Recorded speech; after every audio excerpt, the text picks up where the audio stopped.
Je suis sûr que des extraterrestres savent ce que je fais. Sûrement plus d'une espèce. Parce qu'ils communiquent par télépathie mentale. Ils peuvent donc lire dans notre esprit. Et on ne peut même pas cacher ce que l'on pense. Donc ils savent exactement ce que chacun fait et pense. Et je suis sûr que je ne fais pas exception.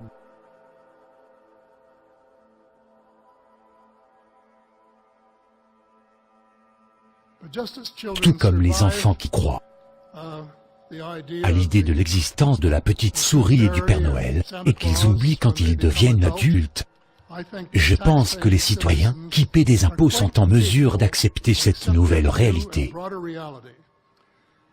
qui est de savoir que l'on vit dans un univers bouillonnant d'espèces, de toutes sortes.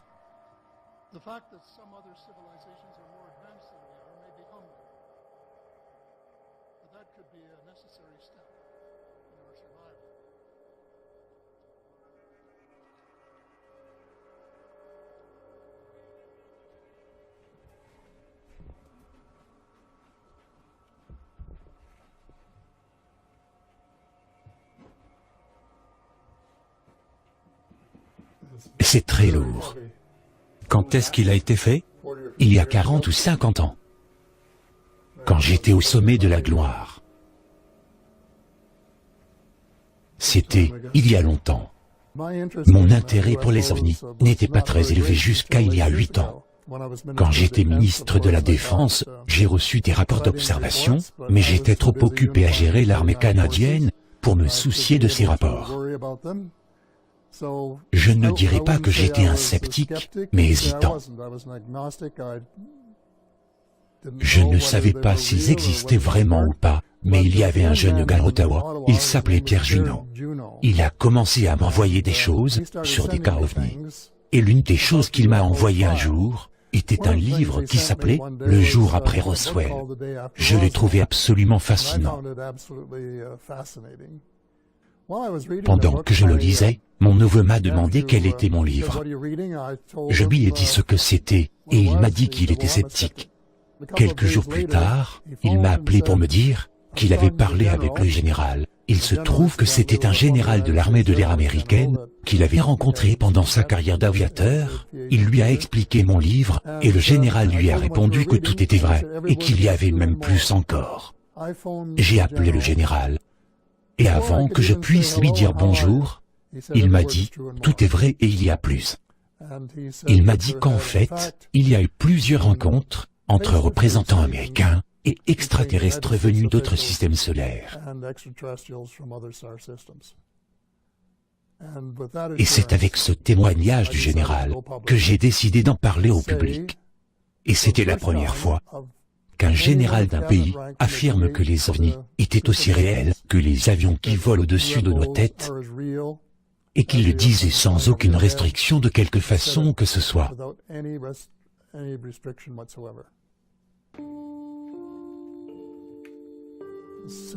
Dès que les systèmes de communication ont commencé à en parler, des dizaines de mails d'expériences personnelles de personnes qui avaient vu des vaisseaux voler au-dessus de leur maison et qui, dans certains cas, avaient été enlevés. Et j'en ai reçu de beaucoup d'endroits différents, y compris venant d'autres pays.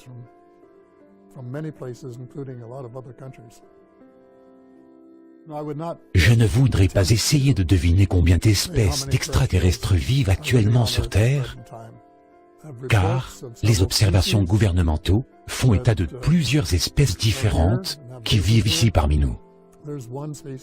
Une des espèces ressemble étrangement à une mante religieuse. Les petits gris, ce sont ceux que l'on voit dans certains films, et les grands gris ressemblent plus à des humains, comme les grands blonds par exemple, qui peuvent se balader dans nos villes sans se faire remarquer.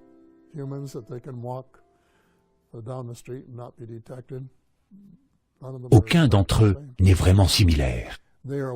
Ils ont tellement d'avance sur nous, en termes de médecine, de technologie, et bien plus encore.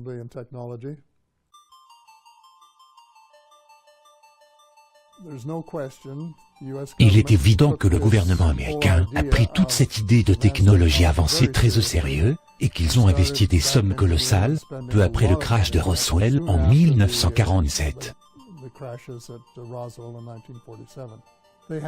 Leur manière de garder le silence est très intéressante. En gros, tout est classé, besoin de savoir. Donc on peut travailler dans un labo, ou fabriquer une pièce pour une machine, sans savoir à quoi elle servira, et la personne qui vient récupérer la pièce, c'est juste dans quoi elle s'imbrique. Et c'est comme ça qu'ils arrivent à garder leur secret. Tout était classé top secret, encore plus secret que la bombe H. Donc il y en a un qui tire les ficelles, et c'est comme ça que ça marche. Selon vous, quelles technologies nous ont été fournies par des extraterrestres? La fibre optique, les puces électroniques, le Kevlar, les lasers améliorés et d'autres technologies bien plus avancées que la nôtre, à des années-lumière. Ce ne sont que les plus flagrantes qui ont été implantées dans l'économie américaine, il en a eu d'autres depuis. Il y a eu beaucoup de visites sur Terre, sans doute depuis des milliers d'années. Mais le niveau d'activité a atteint une nouvelle dimension après le premier essai nucléaire au Nouveau-Mexique en 1945. D'un coup, le nombre d'observations a augmenté. Ma thèse, c'est qu'ils savent quelque chose qu'on ne sait pas, et que chaque bombe atomique lancée sur Terre a un effet dans d'autres endroits de l'univers. Ça les inquiétait. Je les imagine comme des enfants jouant avec des allumettes. Ils ont peur que l'on fasse exploser notre planète et qu'elle devienne inhabitable pour nous, comme pour eux, et ne plus pouvoir la visiter. Et cette idée ne leur a pas plu. Donc ils sont venus beaucoup plus nombreux sur notre planète et ont répertorié toutes les bases militaires de notre monde, ainsi que trouvé exactement où se situaient les installations nucléaires et énergétiques.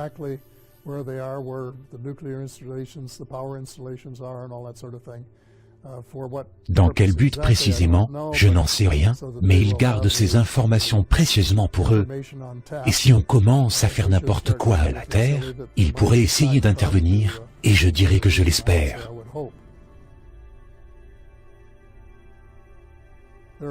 Il y a quelques exemples bien connus, comme dans l'ouest des États-Unis, où un OVNI a observé des missiles balistiques intercontinentaux et les a mis hors service. Et ce, malgré les précautions et les dispositifs de sécurité, dont le but était d'empêcher ce genre de choses d'arriver. Et bien entendu, ça a beaucoup préoccupé l'armée de l'air. Ils ont passé des mois et des mois à enquêter et à essayer de déterminer ce qu'ils devraient faire pour protéger l'invulnérabilité de leur base.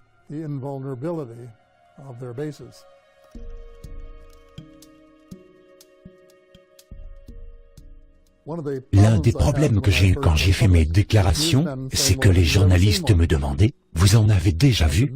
Je leur disais que non. Alors ils me disaient « On ne peut pas vous prendre au sérieux alors ?» Il y a quelques années, pendant ma première observation, j'étais chez moi, à Muskoka, pendant Thanksgiving. Et ma femme Sandra me dit qu'elle va dehors regarder les étoiles. Il y avait une étoile très brillante, juste de l'autre côté de la baie. On l'a tous les deux regardée, et d'un coup, On l'a vu changer de trajectoire à angle droit de 3 à 4 degrés en quelques secondes. Les étoiles, les satellites et les avions ne font pas ça. Ils ne le peuvent pas. C'était une expérience incroyable et intéressante, et qui a, bien entendu, confirmé ma croyance de leur existence. Après mes déclarations, ma fille qui vit dans ma maison de campagne pendant les fêtes de fin d'année, en a vu passer devant sa fenêtre, derrière le hangar à bateau. Toute ma famille a cru que l'OVNI était venu me chercher. Venu d'autres systèmes solaires. Et c'est avec ce témoignage du général que j'ai décidé d'en parler au public. Et c'était la première fois qu'un général d'un pays affirme que les ovnis étaient aussi réels que les avions qui volent au-dessus de nos têtes, et qu'il le disait sans aucune restriction de quelque façon que ce soit.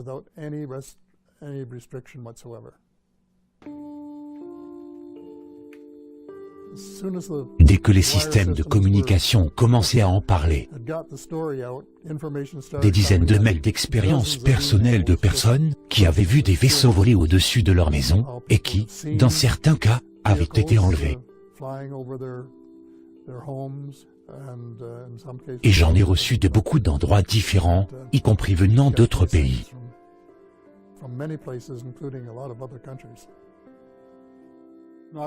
Je ne voudrais pas essayer de deviner combien d'espèces d'extraterrestres vivent actuellement sur Terre, car les observations gouvernementaux font état de plusieurs espèces différentes qui vivent ici parmi nous.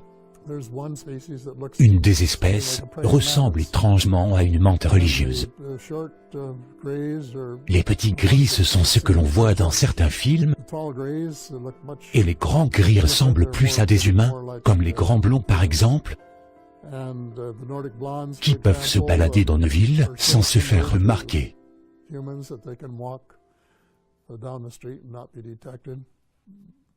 Aucun d'entre eux n'est vraiment similaire. Ils ont tellement d'avance sur nous.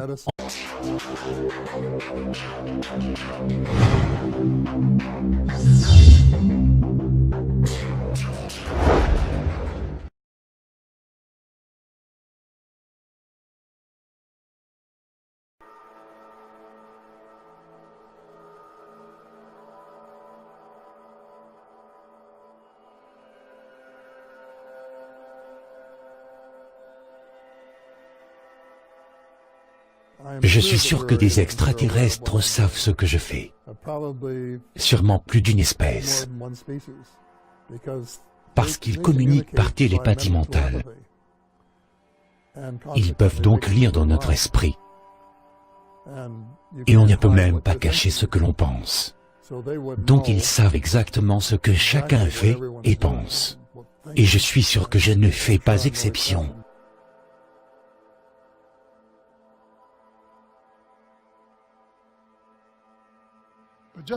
Tout comme les enfants qui croient à l'idée de l'existence de la petite souris et du Père Noël, et qu'ils oublient quand ils deviennent adultes, je pense que les citoyens qui paient des impôts sont en mesure d'accepter cette nouvelle réalité, qui est de savoir que l'on vit dans un univers bouillonnant d'espèces, de toutes sortes.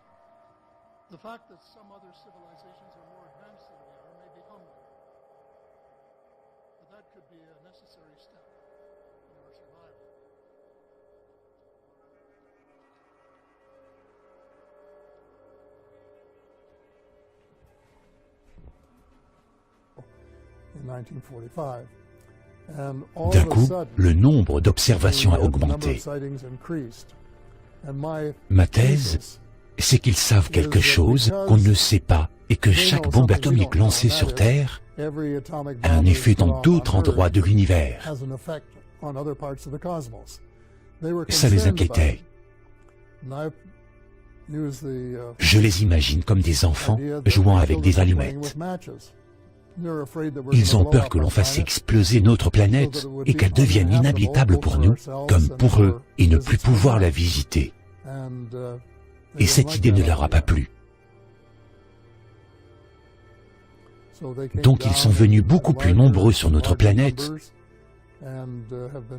et ont répertorié toutes les bases militaires de notre monde, ainsi que trouvé exactement où se situaient les installations nucléaires et énergétiques.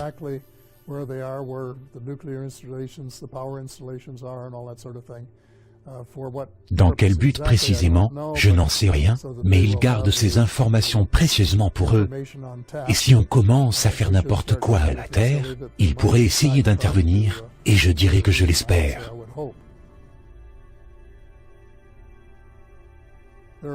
Il y a quelques exemples bien connus, comme dans l'ouest des États-Unis, où un ovni a observé des missiles balistiques intercontinentaux et les a mis hors service. Et ce, malgré les précautions et les dispositifs de sécurité, dont le but était d'empêcher ce genre de choses d'arriver. Et bien entendu, ça a beaucoup pris en termes de médecine, de technologie, et bien plus encore.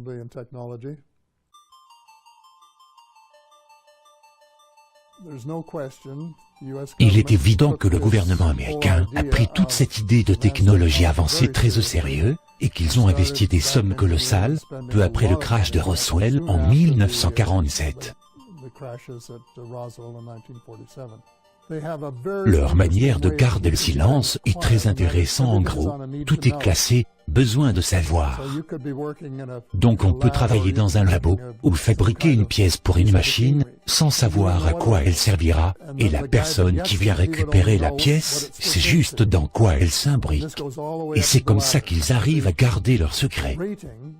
Tout était classé top secret, encore plus secret que la bombe H. Donc il en a un qui tire les ficelles, et c'est comme ça que ça marche. Selon vous, quelles technologies nous ont été fournies par des extraterrestres? La fibre optique, les puces électroniques, le Kevlar, les lasers améliorés et d'autres technologies bien plus avancées que la nôtre, à des années-lumière. Ce ne sont que les plus flagrantes qui ont été implantées dans l'économie américaine, il en a eu d'autres depuis. Il y a eu beaucoup de visites sur Terre, sans doute depuis des milliers d'années. Mais le niveau d'activité a atteint une nouvelle dimension après le premier essai nucléaire au Nouveau-Mexique en 1945.